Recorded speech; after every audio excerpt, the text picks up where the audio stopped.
তুমি কিন্তু সকাল থেকে বলছি স্যার বিএসএফ তো আপনার ওদের পজিশনের জন্য রাস্তা করেছে সীমান্ত, তো আমাদের বিজিবি আসার জন্য কোনো রাস্তা নাই বা কোনো ধরনের জায়গা মতো বলছো। তোমরা সবাই মিলে যখনই আমি রাস্তা করতে যাব 10 ফিট, বলো তো এই এলাকার কারা কারা আমাকে জায়গা দিবে? গরিবদের জন্য, গরিবদের জায়গা স্যার, সরকারকে ওইটা 10-এর জায়গাতে 5 টাকা বা ঠিক আছে। এখন হচ্ছে এই যে বিনা পয়সায় তো স্যার জমিতে দিতে পারবে না। এই যে তুমি টাকাতে চলে আসলা, তাই না?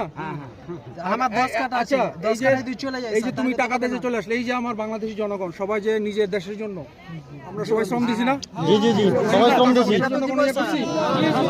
তাহলে যখন আমি এই আমাদের বিজিবি টহলের জন্য রাস্তা করব, তখন ওরা হাত বলে না আমার জমি আমি দিব না। কেন দিব না? আমি এই জমি ছাড়া আমি 1 বছর চলতেই পারি না।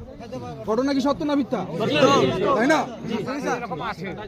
সুতরাং এটা কিছু একটা ব্যবস্থা আমাদের সবার দিক থেকেই এটা সবাইকে আমাদের সাহায্য করতে হবে। হ্যাঁ, এটাকে আমি বিজিবি একা পারবো না, আমি বিজিবি একা পারবো না। এটা সবাই মিলে, আমাদের বাংলাদেশের জনগণ মিলে আমাদের এই কাজটা করতে হবে। আপনি এটা একটা ঊর্ধ্বতন কর্মকর্তার কাছে একটা আলোচনা করেন, যেহেতু গরিব জেনে আছে, আরও বাঁচে, আমাদের দেশও বাঁচে, যেভাবে ভালো আছে কথাটা তুলে ধরে। আমরা আমাদের ক্যাম্প অনেক দূরে, আমরা কাছে ক্যাম্প করার জন্য আমরা প্রস্তুতি নিচ্ছি, তাই না? এই ক্ষেতটা যদি দাম তোমার 5 লাখ টাকা হয়, আমরা তারে খুশি 6 লাখ টাকা দিব। আমাকে তো হেল্প করতে হবে সবাই মিলে, তাই না?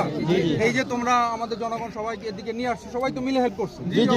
এইভাবে আশা করি তোমরা আজকে সন্ধ্যা পর্যন্ত সবাই মিলে আমরা পরিস্থিতিটা নিয়ন্ত্রণে আসছে। বিএসএফ যেহেতু আমরা অনগ্রাউন্ডে দেখাইছি আমাদের গাছ যেগুলি কাটছে, তাই না?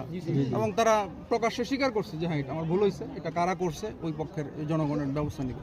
এখন ওরা যদি আমার বলে যে এই বাংলাদেশি জনগণ আমাকে ঢিল মারে, আমাকে মারছে, আমি কি জনগণের বিচার করতে পারবো? তো আমাদের একটু শান্ত হইতে হবে। হ্যাঁ, আমাকে একটু সময় দাও। তোমরা সবাই আমাকে ফেসবুক মিডিয়াতে দেখো না? আমার এই 25 বছর চাকরি থেকে আমি কারো ভয় পাইছি? না, ঠিক আছে, আপনার গর্জন ঠিক আছে, মিলবে না, ঠিক আছে, আপনার গর্জন ঠিক আছে। হ্যাঁ, তো আমাদের গর্জন, বিজেপির গর্জন সবসময় থাকবে, ঠিক আছে? ইনশাআল্লাহ। আল্লাহ আল্লাহ তাকবীর। আপনাদের সাথে ওই করেন, আমরা আছি আপনাদের সাথে। ঠিক আছে, একটু জায়গা